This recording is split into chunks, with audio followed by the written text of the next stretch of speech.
É mais um programa Saúde Master aqui pela TV Master, nos canais 20 e 520 da Claro, que está associada à NET, e também estamos na internet. O endereço da internet é tvmaster.tv, ou seja, em qualquer dispositivo no mundo inteiro você poderá e deverá assistir aqui o programa Saúde Master, e já estamos na edição de número 79. Temos outros artifícios de interação. Um está sendo mostrado agora, nesse momento, e ficará durante os 2 blocos do programa Saúde Master, que é o código QR. O código QR é uma ação eletrônica facilitadora que na pandemia realmente virou uma coqueluche. Basta apontar a câmera do seu celular para esse código QR que aí está aparecendo e automaticamente você será remetido para o WhatsApp aqui na bancada, que salva vidas, e nós poderemos fazer a pergunta ao nosso entrevistados. Mas há outra forma também de interação. Essa interação é pelo navegador. Portanto, se você está em qualquer dispositivo, pode testar agora. Se você coloca por extenso, e nós temos uma imagem aí, se você coloca iaiDoutor.com, vai cair no WhatsApp também. Pode testar. E se você quer fazer pergunta, porventura, a uma doutora que esteja sendo entrevistada aqui da bancada, é só colocar por extenso iaiDoutora.com e a mesma sistemática ocorrerá. Irá ser direcionado ao WhatsApp.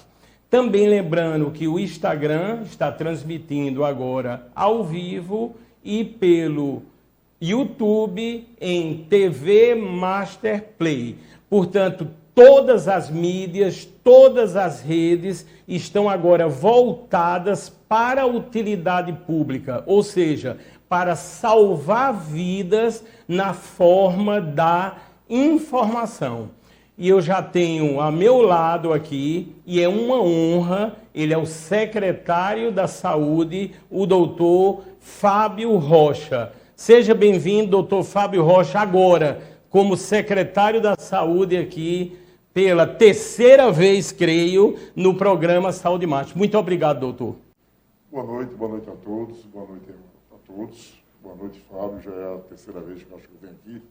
Vou retirar a máscara por 2 razões. Uma, temos um distanciamento, e também tem o caso que nós tivemos a Covid e estamos com anticorpos positivos, o que nos dá essa liberdade. Doutor Fábio Rocha, é lógico que quando nós divulgamos a entrevista do senhor, até pelo cargo que o senhor passou a ocupar, foi uma loucura no sentido da palavra a título de perguntas. Ou seja, nós vamos, obviamente, aproveitar bem esse espaço para poder esclarecer a toda a Paraíba e aos vários internautas que estão aí pelo Brasil e pelo mundo afora. Doutor, vou ter que dizer aqui 3 informações muito sérias sobre ocupação. E, obviamente, essas informações, elas chegaram já agora à noite. É lógico que eu vou citar a fonte, é um critério até de responsabilidade, e eu vou querer a opinião balizada do doutor Fábio Rocha. Doutor, a primeira informação é sobre o Hospital da Unimed aqui de João Pessoa, que nesse momento está com 95% da UTI Covid ocupada e 90% da enfermaria. No caso, essa informação veio do doutor Petrúcio Sarmento. Outra informação em relação ao Clementino Fraga, a informação veio da doutora Joana Frade, foi agora há instantes, o Clementino Fraga está com 100% ocupada. E a terceira informação, atenção, a cidade de Campina Grande, o Hospital das Clínicas, a doutora Rafaela Carvalho, acaba de informar que o hospital, a título de UTI, está com quase 90% ocupado. E aí, doutor? Reflexo. Primeiro de tudo, eu queria começar a minha resposta de uma maneira diferente até, porque às vezes uma pressão dessa que você está narrando aí, a gente vem recebendo, vamos dizer, a cada minuto praticamente. E às vezes não deixa num nível de estresse, que nós até podemos pronunciar algumas palavras indevidas, como ocorreu numa entrevista hoje, em torno de 14 horas, na TV Arapuã, onde eu me expressei de uma forma meio equivocada a respeito de aglomeração de eventos religiosos. Peço minhas desculpas e peço desculpa de coração, não sou capaz de ficar com desculpas falsas, mas o evento ele não pode ter aglomeração. Isso aí é reflexo, com certeza, da aglomeração ocorrida nas festividades de Natal e de final de ano, juntamente com o nosso verão, que começou muito forte, e as pessoas estão se aglomerando de forma equivocada, sem o uso das máscaras e sem manter o distanciamento social. Quando isso envolve bebida, aí você vê que há um relaxamento natural provocado pelo uso do álcool e as pessoas se passam a se tornar mais livres diante da prisão que a gente vive hoje em dia e o temor em ter essa doença na forma grave. E realmente ela torna-se um fator social e econômico muito forte. O sofrimento das pessoas são imensos. Recentemente nós perdemos um colega médico que estava no fronte da guerra, vamos dizer assim, o Dr. Fernando Ramalho, a quem vai aqui as minhas homenagens, em nome de todas as vítimas ocorridas aqui no nosso estado. Em relação a essa ocupação, nós detectamos também uma elevação muito significativa nos hospitais e nas UPAs do município. De imediato, resolvemos abrir novos leitos de UTI, prevendo que isso pode se agravar. Em relação ao Hospital Dom Unimed, o qual tive a honra, durante 4 anos, de ser o dirigente do hospital, com certeza a diretoria vai abrir novos leitos, vai suspender as cirurgias eletivas, medida que nós também fizemos no Santa Isabel, com o propósito de dedicar toda uma ala, ou todo um hospital, para o combate à pandemia. No caso, os pacientes mais graves e os pacientes de UTI também. Isso é uma situação muito delicada, porque quando um hospital chega a 80%, ele já está tido como lotado.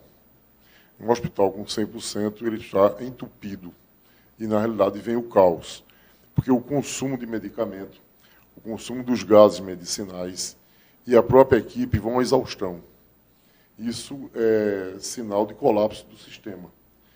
E todo gestor ele se preocupa com esse momento, por isso que você não tem nunca um hospital que está correndo no seu decurso normal, ele fica muito cheio, ele não pode ficar muito cheio.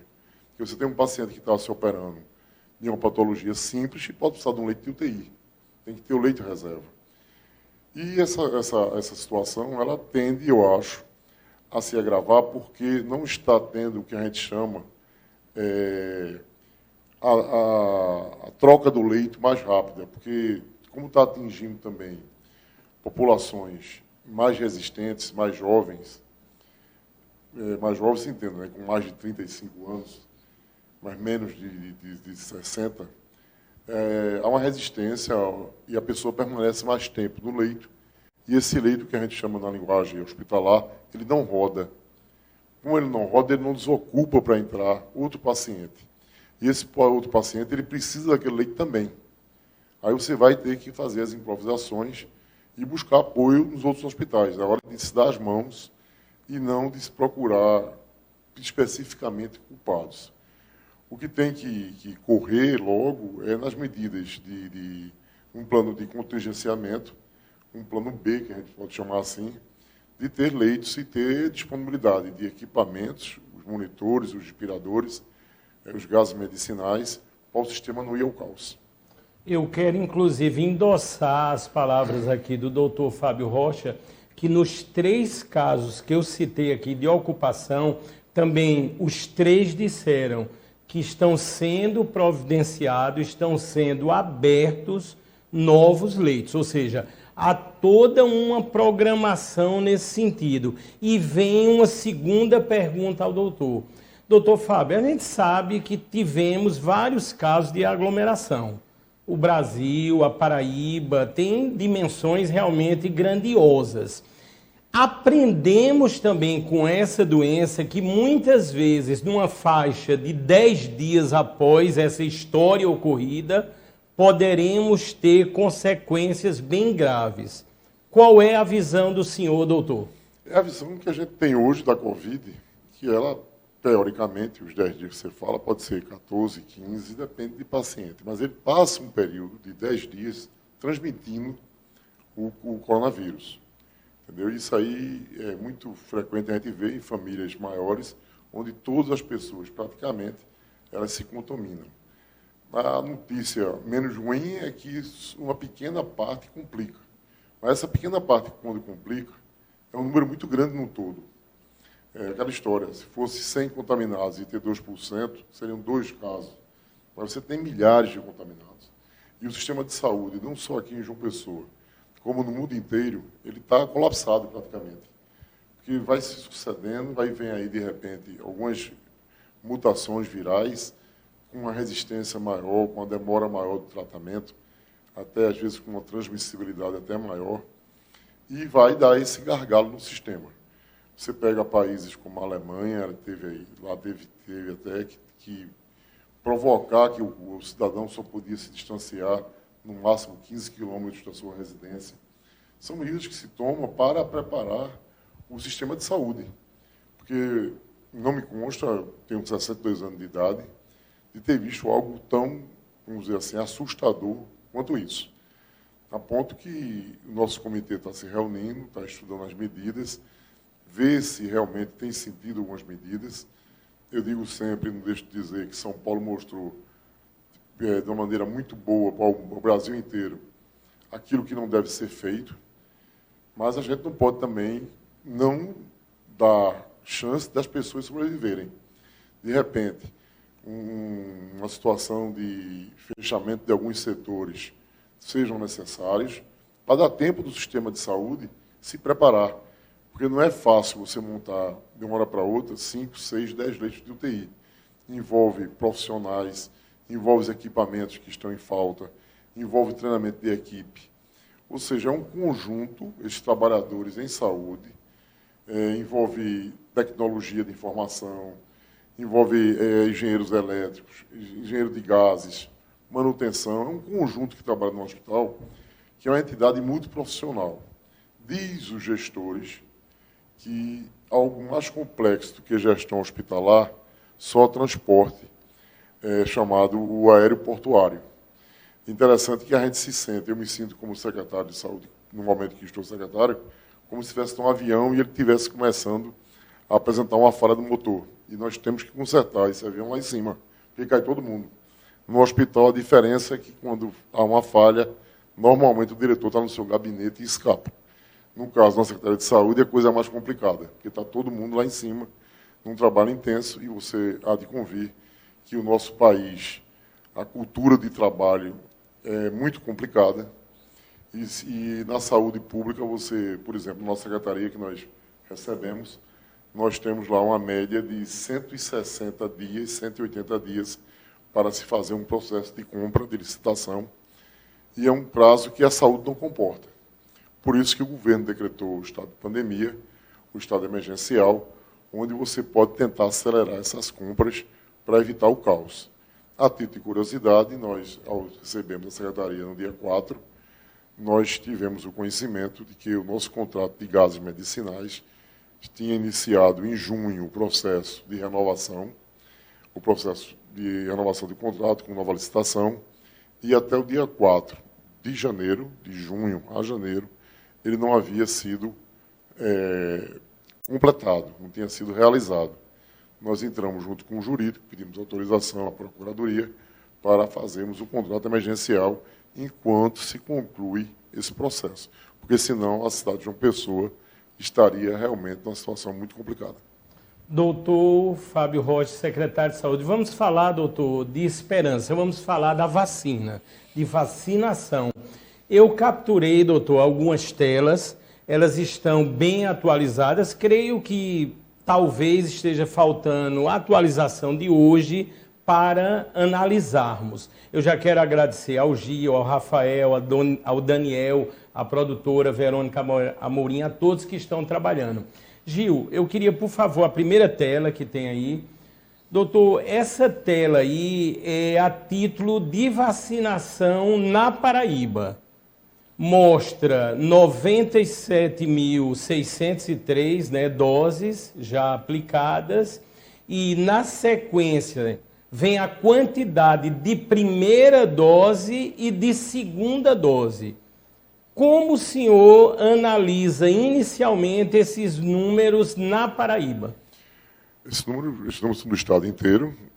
João Pessoa e outras cidades talvez tenham um atraso na informação para o SUS, porque o sistema ainda permanece lento de passar as informações. Você, ao digitar o CPF ou o cartão SUS, está levando muito tempo. Esses números, com certeza, eles estão, na realidade, no mínimo, está aí, vamos dizer assim, está próximo da realidade, mas eu acho que já passamos dos 100 mil. Dos 100 mil. Dos 100 mil, com toda certeza. Porque você tem que vacinar, aí você, na nossa rede aqui em João Pessoa, nós não temos ainda o processo de formação direta, nós temos que preencher tudo manual. Aí vai para a central de frios, onde aquilo ali é digitado, e no caso da cidade de João Pessoa é digitado em duas vias não, em dois momentos totalmente diferentes, um para o SUS, outro para o portal da transparência, que vai servir também de base para a fiscalização dos poderes públicos. É um duplo trabalho, estamos tentando alinhar isto. Vou fazer isso numa fase só, são quase 20 digitadores, mas o processo é este. E tem aquelas pessoas que ainda se recusam a se vacinar, certo? E é lamentável, entendeu? Tem também pessoas que não têm indicação da vacina, as pessoas que tiverem com a síndrome gripal, por favor, não se vacinem. Podemos ter surpresa nessa vacinação, não por defeito da vacina, e sim pelo estímulo provocado no organismo. Sei que não deve se vacinar as pessoas que estão em fase de sintomas gripais. Aguardem, esperem um pouco. E, se Deus quiser, na próxima semana deve chegar um número maior, um número significativo de vacinas, talvez chegando no dia 23 e depois chegando alguns dias depois, onde nós vamos descer a nossa faixa de vacinação, que já descemos hoje. Estamos vacinando pessoas acima de 87 anos, que são realmente um grupo de risco, onde a pessoa está mais vulnerável, pelo próprio desgaste da máquina humana. E esse processo de vacinar as pessoas da saúde é um processo que veio dirigido pelo Ministério da Saúde, aquelas pessoas que estão lutando, que estão prestando serviço o tempo todo, no combate à pandemia e outras doenças também, elas estão sendo vacinadas também, estão recebendo já a segunda dose. Vamos, por favor, para uma segunda tela aí, Gil. Creio que é a vacinação, acho que em Campina Grande, né? Em Campina Grande, sempre lembrando, como o doutor falou, há uma diferença aí, ou seja, para mais em relação à atualização, mas em Campina estamos com 7.553 vacinados, desses a primeira dose 7.207 e a segunda dose 346. A próxima tela, creio que é João Pessoa 23.090, 23.080 com a primeira dose e 10 pessoas com a segunda dose. E aí, doutor? O número está abaixo, né? Nós já vacinamos ontem o Pronto Vida, na segunda dose. Ontem iniciamos o da Unimed. Hoje iniciamos o Nacional das Neves, quer dizer que só aí dá mais de 2.000 funcionários. É aquela história, está sendo digitado os números. Infelizmente não é online, seria realmente uma coisa fantástica, que a gente está trabalhando para fazer essa aquisição aqui para o município, que seria a gente ter o prontuário eletrônico. E os agentes de saúde, por exemplo, eles vão ter o seu tablet, o seu celular.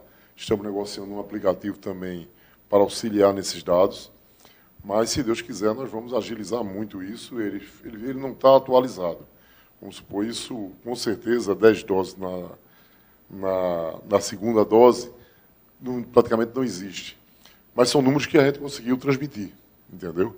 Mas é um trabalho, se você for agora na Central de Vacinas, está lá um grupo trabalhando, repassando, redigitando isso, que foi preenchido manualmente, também com auditoria interna desse processo, para evitar os famosos fura-filas, como também com auditoria dos próprios Ministérios Públicos, que eles estão acompanhando essa etapa da vacinação, para conhecer como é esse processo todo, que tem as suas peculiaridades, e sempre tem aqueles mais espertos que sempre desejam levar alguma vantagem.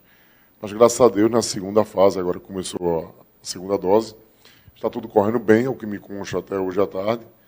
E, se Deus quiser, nós vamos ter vacinas para a semana, para esse número aí subir bem muito, e as pessoas terem um pouco de paz.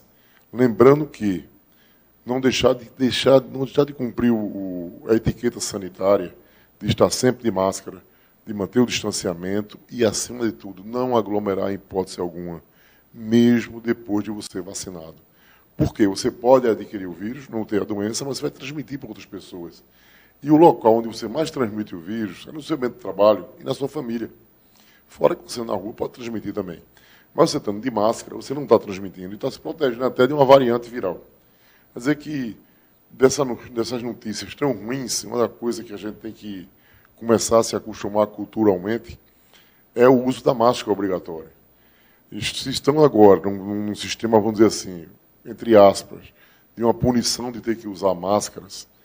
A gente está fazendo um grande investimento na nossa saúde, que estamos evitando outras doenças respiratórias de gravidade semelhante, dependendo da sua situação de imunidade, tem uma gravidade até maior do que a própria coronavírus. Quer dizer que o uso da máscara na nossa cultura aqui de sul-americanos, ela vai ser incorporada, como o bom e sábio japonês já faz há muito tempo. Doutor Fábio Rocha, a próxima tela, essa eu quero ressaltar, eu estive observando. Essa, doutor, mais precisamente, eu gostei muito, é o portal da transparência da Prefeitura de João Pessoa. Inclusive, doutor, parabéns, tem o nome de todas as pessoas que foram vacinadas. Eu achei ele bem completo nas informações. Tem um setor, como dá para observar, de perguntas e respostas. E a gente nota que é tudo uma questão nova e um critério de organização. Tanto que aparece, doutor, o indicativo ali novo, ou seja, é um segmento novo na prefeitura, mas eu já quero parabenizar o senhor. Eu sei que não é fácil. E aí, doutor?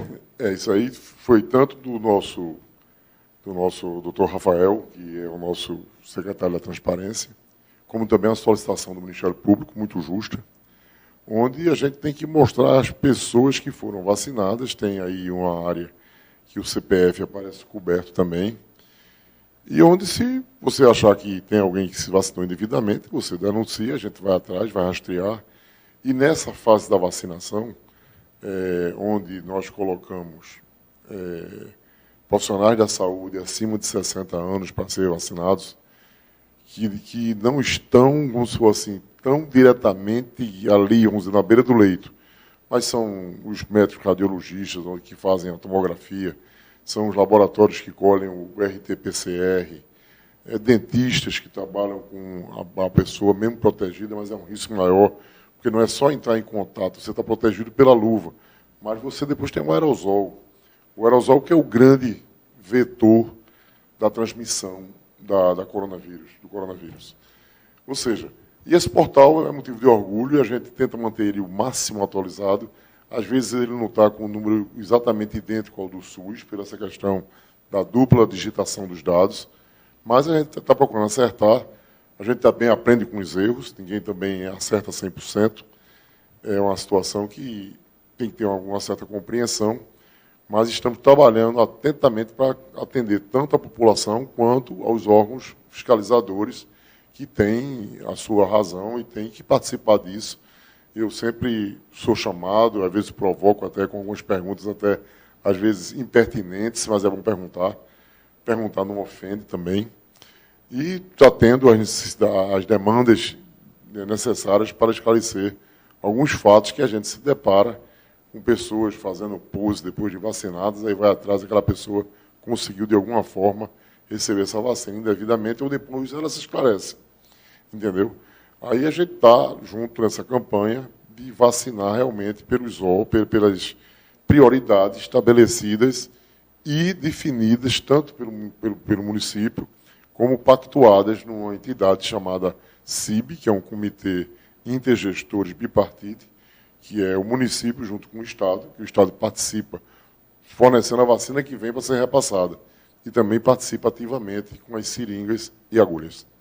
Portanto, se quiserem entrar nesse portal, é só colocar aí em qualquer buscador ou no Google, como queiram, é só colocar Portal da Transparência, lógico, da Prefeitura aqui Municipal de João Pessoa.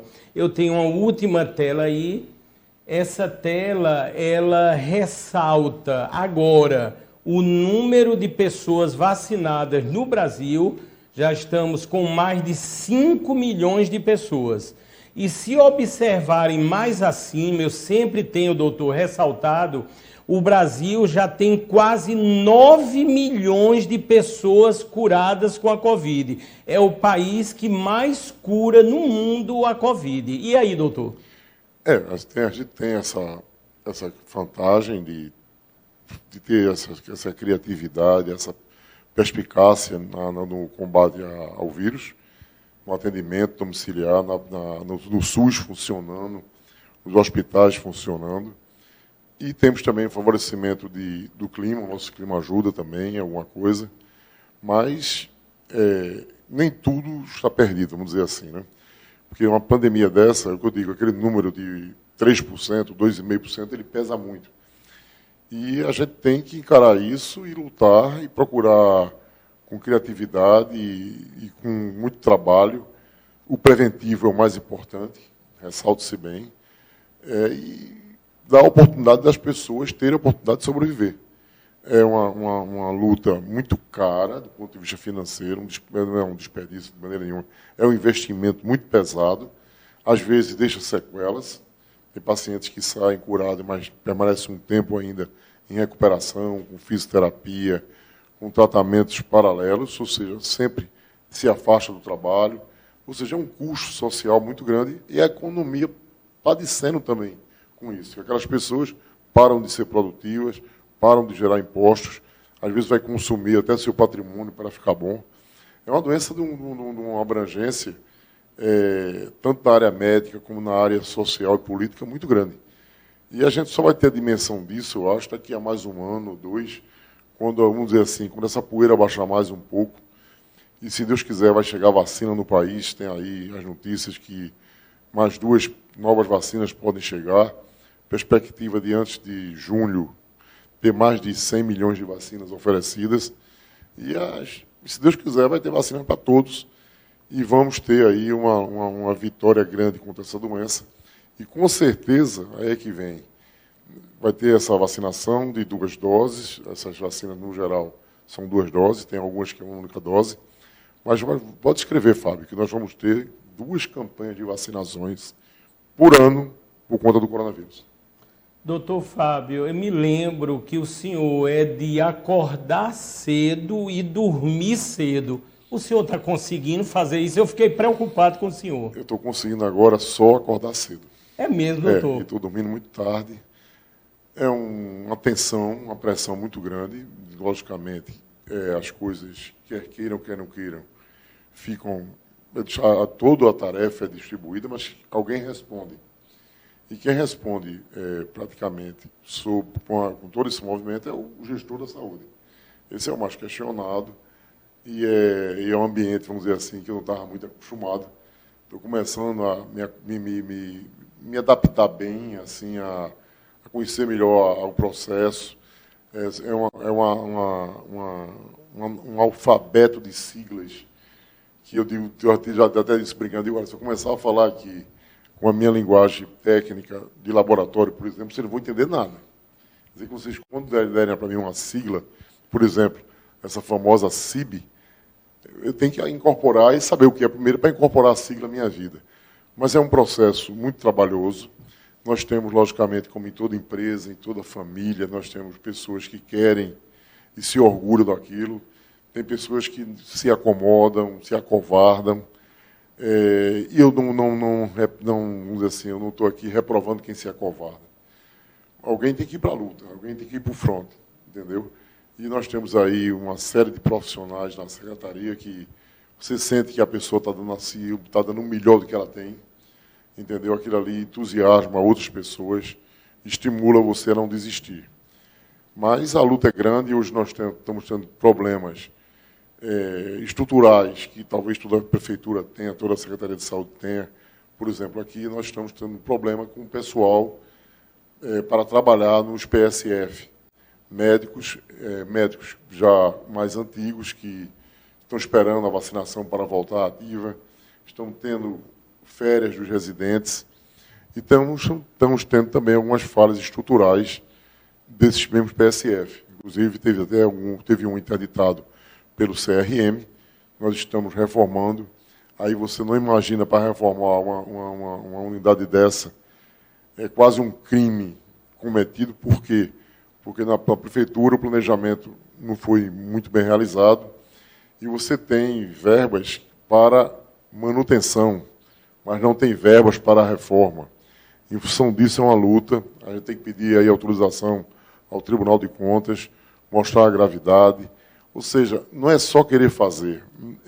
Às vezes, a gente, na empresa da gente, na iniciativa privada, você quer até trocar, às vezes, uma posição de um birô, de uma mesa, você não consegue, porque o funcionário está tão adaptado àquela posição, que você, ao tirar aquele computador, botar em outra posição, a pessoa passa a não desempenhar aquela função como antes.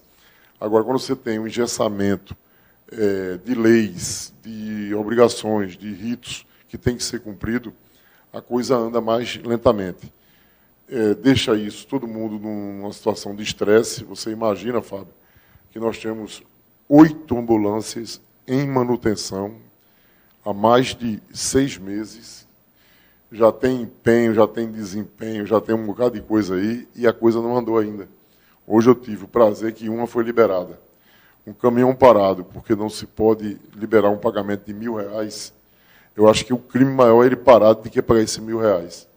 Mas se você fizer isso, você vai responder com o teu patrimônio, vai responder com tua honra. Quer dizer que é uma situação que deixa a pessoa muito engessada, muito se sentindo inútil até às vezes. Isso leva a um desgaste emocional, como eu falei inicialmente, um desgaste físico, onde poderia ter meios de controles menos, vamos dizer assim, mais racionais. A gente tem hoje tecnologia para muita coisa, isso poderia ser usado para ter esses controles. Para você ter uma ideia, nós temos, a Secretaria de Saúde tem mais de 520 contas de pagamento no Banco do Brasil, onde cada pagamento daquele vamos supor, é uma rubrica que eles chamam. Tem que ter aquela conta e tem que mandar. Ou seja, mas isso aí tudo é para combater um elemento que existe na nossa nação e em outras nações também, mas aqui, devido à inteligência, à esperteza, ele é muito forte, né, a questão da corrupção, e tem que fiscalizar, e tem que ir em cima, e tem que ter controles internos, tem que ter os processos bem estabelecidos, mas é uma missão muito árdua. Doutor Fábio Rocha, é uma loucura as perguntas que estão chegando aqui, geralmente ou maciçamente sobre a vacina. Eu vou fazer 3 de uma vez agora, viu, doutor? A primeira é se quem tomou a primeira dose, obviamente, já tem a segunda dose lá separada, garantida. Aí, nesse contexto, vem: se uma pessoa, no ato da vacinação, pode escolher a vacina, ou seja, pela Coronavac ou pela de Oxford. E a terceira, se o senhor é a favor que as clínicas particulares também tenham a vacina da Covid. E aí, doutor? São perguntas, algumas de fácil resposta, outras de resposta mais complexa, que envolve aí alguns conceitos. Em relação à pessoa que tomou a sua primeira dose, com certeza, na nossa estrutura, foi acertado com o Estado, inclusive, essa segunda dose não fica no município, ela fica retida na rede de frios do Estado, quer dizer que a segunda dose tomada. Escolher dose de vacina nesse momento, na minha opinião, é você querer tripudiar da vida. Você tem que tomar a vacina que for oferecida, porque elas têm a liberação da Anvisa, o mundo inteiro está usando essas vacinas, e você tem, no mínimo, a certeza, a esperança de, depois da segunda dose, você ter anticorpos que vão lhe dar a garantia que você, ao ser reexposto, que é 50% de chance de você entrar em contato com o vírus e adquirir o vírus, você não ter as complicações da doença. Isso é uma coisa muito importante. E em relação à comercialização aberta para a venda de um modo geral, atualmente tenho posição contrária, porque nós vamos ter aí uma especulação de vacinas pelos vendedores de vacina, que com certeza vão interferir na rede pública, porque quem tem vai pagar o valor que pedirem. Isso aí vai faltar na rede pública, com certeza, elevando o preço. Por essa razão, eu sou contra, neste momento, nesse primeiro ano, a venda em rede privada das vacinas do coronavírus. Da mesma forma que digo também que eu tenho muita restrição à maneira que o Brasil liberou alguns testes em farmácia. O teste lá que eles chamam de teste rápido de sangue, e também que eu já estou sabendo, eu tenho conhecimento que eles estão fazendo também um teste do antígeno, parece, nas farmácias, requer uma interpretação médica muito precisa. Essa doença é nova. Essa doença, o exame tem que ser solicitado na hora certa e interpretado por uma pessoa correta. Não é apenas o laudo escrito que diz que a pessoa tem ou não tem o vírus. Eu tenho dito sempre no laboratório que a pessoa, ao receber um resultado negativo, nunca comemore muito, porque, devido à exposição do vírus na garganta e na fossa nasal, a gente tem 30% de chance de ter um falso negativo. E não é por falha de metodologia, é porque, naquele momento, a doença não se apresenta nesses locais. O vírus, não é a doença, o vírus não se apresenta nesses locais. De tal maneira que a saúde requer muita responsabilidade e sou radicalmente contra a venda de vacina nesse momento. Doutor Fábio Rocha, eu estou me lembrando aqui, eu entrevistei por 2 vezes aqui o doutor Ricardo Azevedo, que é um grande especialista, um cientista, um estudioso. E ele disse o seguinte, que o único local do mundo que foi liberado esse teste de farmácia foi no Brasil. E aí, doutor? Eu não sabia desse detalhe, entendeu? É esquisito, né? Se nós realmente somos um lugar do mundo, nós somos realmente diferentes. Né? Deve ter tido aí razões científicas para liberar esse tipo de teste, mas vida que segue, que a pessoa, isso aí me lembra muito teste de gravidez, que já se faz em farmácia, e a pessoa às vezes vai repetir para confirmar, às vezes se confirma, às vezes não se confirma. E para diante de uma doença recente, tem um lado até positivo, que as pessoas têm mais acesso ali a fazer aquele teste de qualquer maneira, que desde que tenha uma orientação correta na interpretação dele, eu não vejo também grandes crimes, mas estranho que só o nosso país passou a ter esse ato de ter essa liberação em farmácia. Deve ser esquisito para os outros, ou então os outros estão aprendendo com a gente, né? Doutor Fábio Rocha, nós estamos ao vivo, é o programa Saúde Master, de edição 79, aqui pela TV Master. Doutor Fábio, são várias pessoas aqui, creio que mães, pais de alunos, universitários também, perguntando sobre as aulas e no contexto, aí se pergunta, se vier a se agravar a situação, podemos ter novamente aulas suspensas?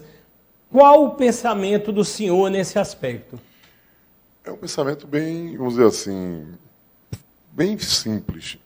E eu repito sempre, o que a gente fala sobre o coronavírus, nessa hora, às 11h10 da noite, possa ser que às 12h10 a gente esteja falando o contrário. Não existe dono da verdade diante dessa situação, porque é um momento muito difícil no mundo inteiro. Você pensar que o mundo científico, Estados Unidos, a Alemanha, eles tomam medidas que a gente acha aqui que não deveriam ser tomadas. A gente fica até assim, às vezes, reticente. Mas tem coisas que tem que seguir uma lógica. Entendeu? O prejuízo de uma criança não ir mais para o colégio é uma coisa muito grave. Agora, mais grave é você reabrir um colégio e os donos do colégio, os seus proprietários, diretores, responsáveis, não cumprirem todo o rito sanitário que tem que ser cumprido. Aqui a nossa vigilância não vai titubear em fechar escolas que não estejam cumprindo rigorosamente todo o cuidado sanitário, como também em qualquer outra atividade. Não é só a questão das escolas. A gente vai ter que, vamos dizer assim, apertar mais essa fiscalização. Não somos muitos, mas recebemos denúncia, vamos atrás. Em relação a bares e restaurantes, tudo tem que ser seguido muito, pelo menos isso aí tem que ser cumprido para evitar a total pandemia mesmo, o caos total. Ou seja, uma criança que não vai à escola nesse momento é um dano, já tem um ano que não vão à escola praticamente, é um dano social, intelectual muito grande. E crianças que precisam do seu desenvolvimento, crianças com algumas patologias, que têm que estar nesse processo. Agora, as escolas têm que cumprir também todo o código sanitário que foi estabelecido. Doutor Fábio, é lógico, estão perguntando aqui, são as mais diversas perguntas. As pessoas comentam muito o que o senhor acabou de falar em relação às aglomerações. Tem pessoas dizendo aqui que ligam, mas a fiscalização não chega, que não adianta de nada. Ou seja, é muito complexa essa situação, porque eu acho que é do tamanho do vírus. Você precisaria de uma multidão também para controlar essas pessoas. É muito complexo, não é, doutor Fábio? É muito complexo, não é um caso unicamente de João Pessoa. Nós temos relatos, está vendo ali a aglomeração. Isso é em Pipa, doutor, Pipa, inclusive. E onde eu gosto muito de ir, dar uma descansada. Mas esse final de semana aí eu não fui, porque eu sabia que ia ver isso. Aí você junta bebida, você junta revolta, termina você fazendo algum comentário indevido, ou vendo isso aí, denunciando. Eu soube até que, onde eu tenho lá um apartamento, um condomínio, a polícia teve que ir lá para afastar, já às 10 da noite, 11 horas, pessoas que estavam se aglomerando, com música, com bebidas, né? Porque se você se aglomera ali, todo mundo de máscara, é uma coisa. Você tem que retirar a máscara, começar a comemorar. É o que está passando. Acho que as pessoas entraram em roleta russa, querendo se arriscar dessa maneira. E a gente vê as reportagens de outras cidades no Brasil inteiro. Hoje em dia, a comunicação é muito rápida, através da internet. Você combina o que você quer, você destrói a honra que você quer destruir, com um simples comentário da internet. Mas isso aí tem que ser evitado, entendeu? Agora, evitar isso é uma coisa muito... é quase uma guerra. Porque você entra num restaurante, num bar desse, que chegam até a disfarçar até a entrada, quando você abre a porta, dentro tem um salão de festa, com música lá, tocando, todo mundo bebendo, gritando, como se não houvesse vírus no mundo. As pessoas estão facilitando demais a sua vida e reclamam de tudo. Na hora que vem a doença, porque agora estou esperando 2 horas um transporte. Você teve a vida todinha para se proteger e não fez. Mas é muito difícil o combate, né, porque a vigilância sanitária, no nosso município, como em outros cantos, tem poder de polícia, graças a Deus, tem a ordem de polícia, tem que obedecer, mas é um número limitado de fiscais, o número de denúncias que chega é grande, e são muitas coisas a ser fiscalizadas. Vai desde comida estragada em restaurante, armazenamento indevido, medicamentos vencidos, a esse tipo de coisa agora, que a gente está num trabalho muito árduo. Vai aqui o meu elogio à doutora Aline, que está coordenando a vigilância com bom senso, mas eu sinto que a gente está chegando no limite da exaustão de ver coisa errada, ter que procurar um meio termo para corrigir aquela coisa errada e não conseguir corrigir. Doutor Fábio Rocha, aproveitando que falamos de exame, estão chegando também muitas perguntas, eu quero falar do Laboratório Maurílio de Almeida. O Laboratório Maurílio de Almeida executa os exames tradicionais da Covid. Esse aí é o chamado PCR, que quando dá positivo, foi o doutor Fábio que me ensinou aqui ao meu lado, é o chamado padrão ouro. E só no Maurílio de Almeida, com até 48 horas, você obtém o resultado. Também temos o outro, que é o sorológico, aonde no mesmo dia, com toda a eficiência, balizamento, equipe treinada e especializada, tradição de 70 anos, quase 50 unidades vai poder realizar isso, inclusive também em domicílio. Eu vou aproveitar aqui o doutor Fábio. Nós temos também, doutor, as unidades do Maurílio 24 horas. Isso foi muito importante porque a Covid não tem hora, não respeita nada. E o Maurílio criou toda essa estrutura para atender, e eu quero aqui dar os parabéns. Doutor, se eu for citar o nome das pessoas que trabalham com o senhor, que estão fazendo um trabalho maravilhoso, sinceramente, nós teríamos que ter muito tempo do programa. Portanto, eu tenho que agradecer, porque é um trabalho que não é fácil e se criou uma estrutura em tempo recorde. Não é isso, doutor? E nós realizamos aqui na nossa unidade do Hospital Memorial São Francisco, que é ao lado, Memorial Diagnóstico, nós realizamos o teste RT-PCR no local. Quando há necessidade, nós liberamos no mesmo dia. Nós damos 48 horas por uma questão do processamento, de ter que digitar o resultado, de poder repetir, às vezes, um resultado que não está, vamos dizer assim, muito esclarecido. Mas a gente dá o resultado no dia, entendeu? E também nós adotamos na nossa rotina um exame que é um pouquinho inferior, que eu também não acho esse pouquinho muito significativo. Não vou aqui também fazer propaganda enganosa de nada, que é o teste do antígeno, não pelo RT-PCR, mas por imunocromatografia. É um teste muito sensível, de muita utilidade, e a vantagem dele é que ele não requer tanta tecnologia, vamos dizer assim, tantas etapas para a gente abrir o vírus, pegar lá o seu RNA e fazer a reação. Mas fazemos realmente, desde o início da pandemia, que nós somos pioneiros na realização desses testes e temos, graças a Deus, tido um prazer, do ponto de vista profissional, de realizar todos os testes que precisamos aqui na nossa unidade. Doutor Fábio Rocha, nesse contexto ainda, as perguntas que eu me referi, nós já estamos quase no final do primeiro bloco apenas. Qual seria o tempo certo para o PCR? E outras pessoas perguntando, qual seria o exame ideal para eu saber se eu já tenho anticorpos da doença? E aí, doutor? Não esquecer que, como eu disse, é uma doença que ela é muito clínica. É uma doença onde a clínica é soberana mesmo. Não adianta fazer o exame errado na hora errada, porque esse é o melhor. Não tem melhor. Tem o indicado. A pessoa tem os seus sintomas iniciais, marca aquilo ali como dia 1.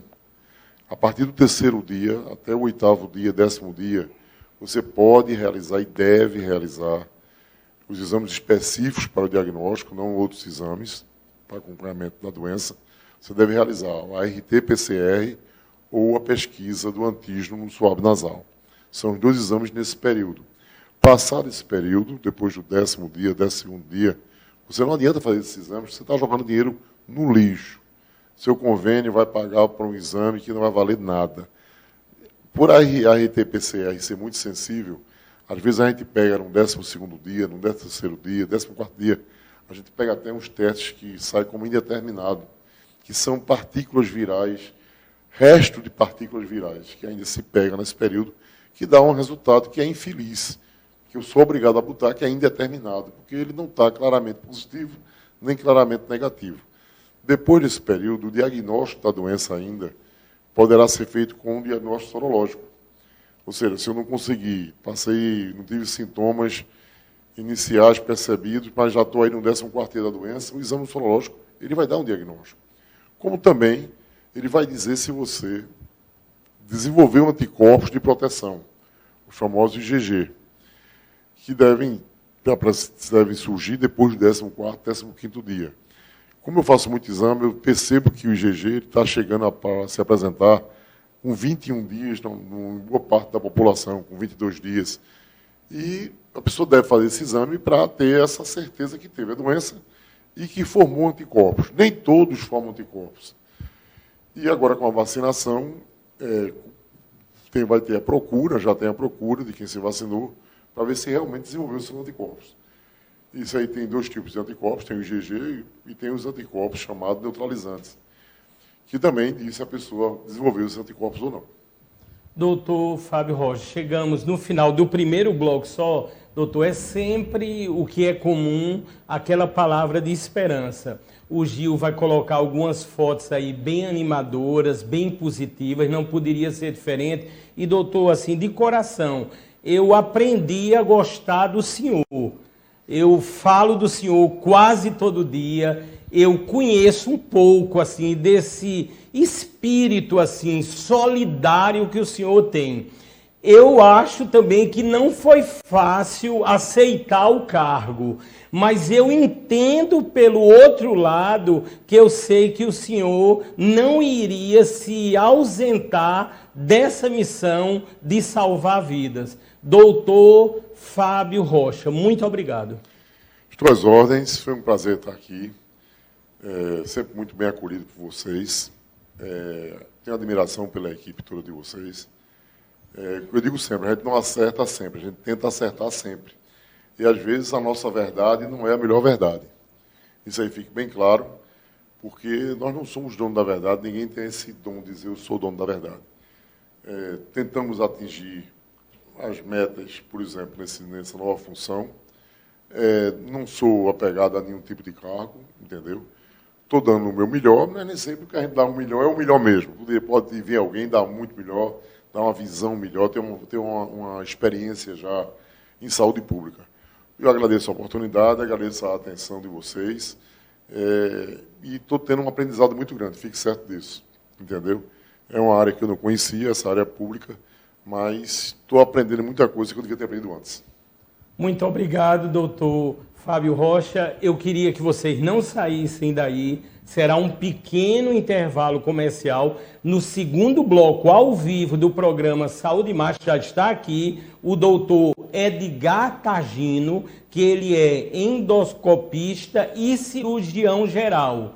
E todos vão ficar sabendo o que é a acalásia, ou seja, uma dificuldade na ingestão de alimentos. E a partir daí há toda uma sistemática que vocês saberão através da endoscopia com o doutor Edgar Tagino. Portanto, daqui a pouquinho, o segundo bloco do programa Saúde Master.